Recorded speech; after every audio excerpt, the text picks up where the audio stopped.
I think that one's reality is a result of your intention and your attention. It's through spiritual practice that I've recognised that my own impermanence, my own irrelevance, the fact that I'm just a person shuffling through life, I ain't really no different now from when I was a little kid. And all I want really is that I don't want that feeling in my stomach that people are being treated badly. I don't want a feeling that people are being exploited. People need to live spiritual lives, all of us. I'm a person, and it's good to have access to the infinite consciousness that is available to all people, but through the five senses is delineated, keeping us trapped on a material plane. We think reality is what we can apportion through the limited instruments of the senses, but reality is of course far beyond that. Spiritual data, we don't have the correct instruments to receive it, and we live primarily in the realm of the senses. Anything that we're describing through science, we're describing through the prism of the five limited senses. Our eyes can only see between infrared light and ultraviolet light. There's light bouncing around everywhere. Our ears can only hear a tiny decibel range, can't hear the noise of a dog whistle, can't hear any high-pitched frequency sounds.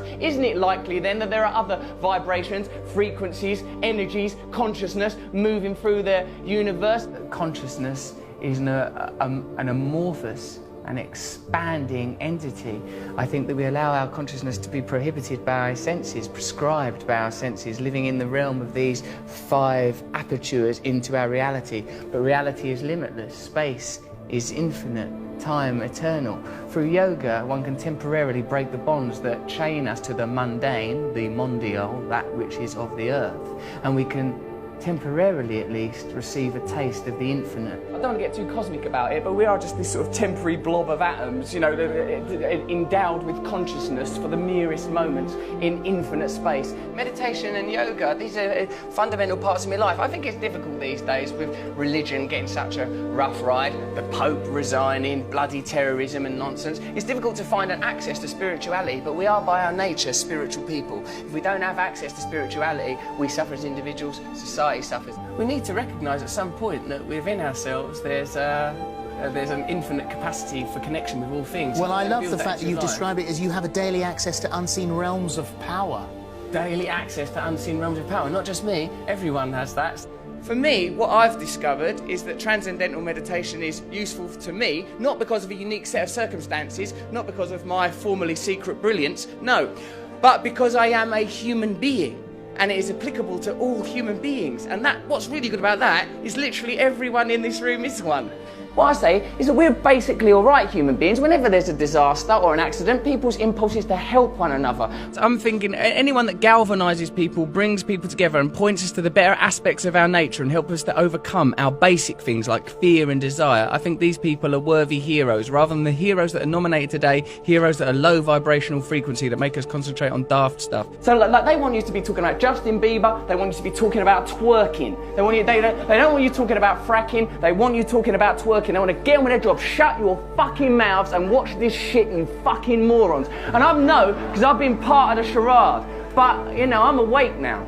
Look beyond the superficial. That's the problem with current affairs. You forget about what's important. You allow the agenda to be decided by superficial information. What am I saying? What am I talking about? Don't think about what I'm wearing. These things are redundant. I'm superficial. And I don't think that we should be continuing to propagate the idea that famous people are magical and special, because it makes people feel that their lives ain't no good. And I don't think we should be living in that kind of fearful paradigm. It's that. I'm like a vegetarian. I believe we're all equal. I ain't got the right to kill. I don't kill, like, say a fly comes in my house, I'd tolerate that little arsehole. Because I feel like he's a fly, he's just on his journey here through life. When I'm meditating or praying, I say the infinite creative force that brings into being all phenomena and guides all life, I say, can you move through me? And things that actually work, you sort of treat them, you sort of shirk them off as if, like, you know, as if you owe them money and you don't, oh no, I've got to avoid yoga and meditation. They've been portrayed quite brilliantly by the mainstream as sort of somehow luxury, into luxury, or artificial, or superficial. It's absolutely integral. It's absolutely the most authentic thing, more real than any of us. If people are happy, they're happy. They don't need it. If there's not a problem, there's not a problem. But I think if people have some sort of yearning or dissatisfaction or some itchy irritability, then it might be because they're not looking in the right direction for a solution, and that they should look within, and that within them there is a limitless, infinite capacity for bliss through connection to higher things. You cannot define yourself in reference to other external coordinates. You must define yourself internally with your relationship with a higher entity. Think of yourself as a manifestation of some higher thing, some higher frequency. This is the visible realization. And you know that because you can't see atoms, can you? And you certainly can't see the forces that hold atoms together. There, in the micro quantum world, Richard, lie the answers to everything. We can't understand it with our logical, rational minds, but we feel it intuitively. Get yourself in alignment with that stuff and you beam like the sun. The dead human ape has fulfilled its potential. The dead human ape has not evolved for the last 10,000 years. These are the achievements of the dead human ape. Now we must transform, become enlightened, so that we can access the next realm of consciousness necessary for our evolution. So I think we elect to ignore the spiritual at our own, and it causes a deficit for ourselves and for our culture and for our planet. I think that we are too easy to identify ourselves as individuals. That idea is fortified daily through, as we said before, the stimulation of primal desires, that which anchor us to the self, and we ignore that we're here for such a short while, that we're all basically the same as one another, we're all connected to each other, and we have a collective responsibility to. God is not something that's about thinking you're better than someone or a reason to have a war with someone. It's that within us, beneath and beyond our identity as human beings, driven by fear and desire, defined by the realm of the senses and the material self, which is transitory, there is a divine self that is connected to all living things, that is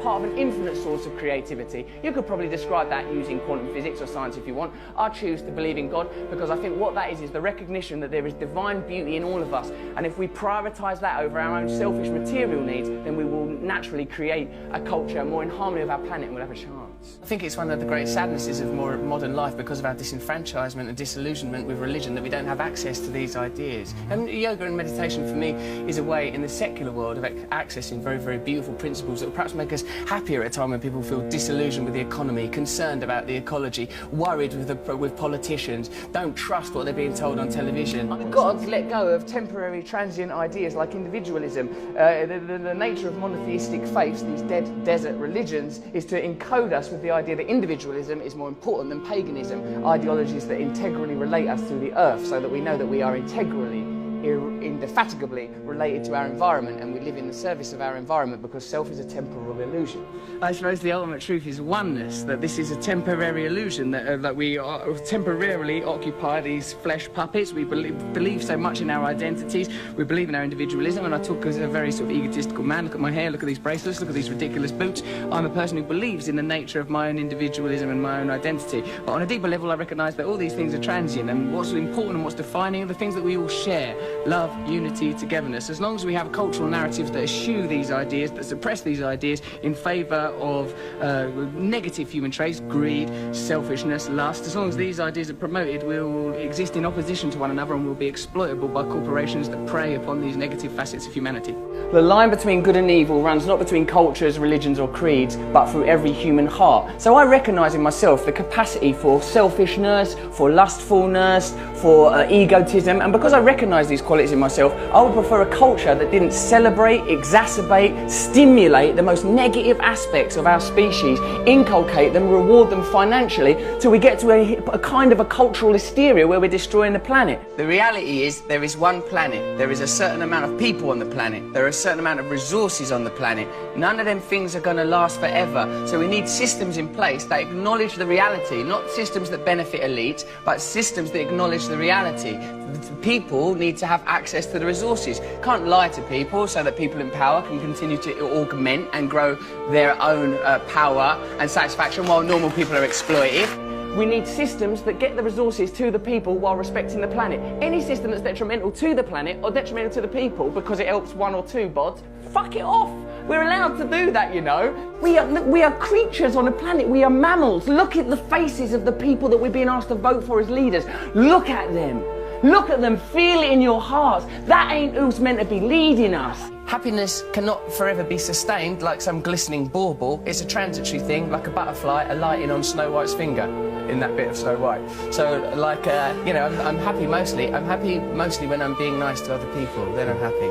You know, when they analyse the semantics consistently through mythology and theology of words like love, God, they find that the common theme, John, is union. That we just want to be connected to something higher. That can be another person, that could be God, that could be a relationship with nature, it could even be a relationship with West Ham United. I think the important thing is to have the central tenet of your being, love, compassion and tolerance. Everyone knows that. You know, like the realisation that this is only a very temporary thing, that the only thing that matters to any of us is love, that everything, that underscoring everything is love.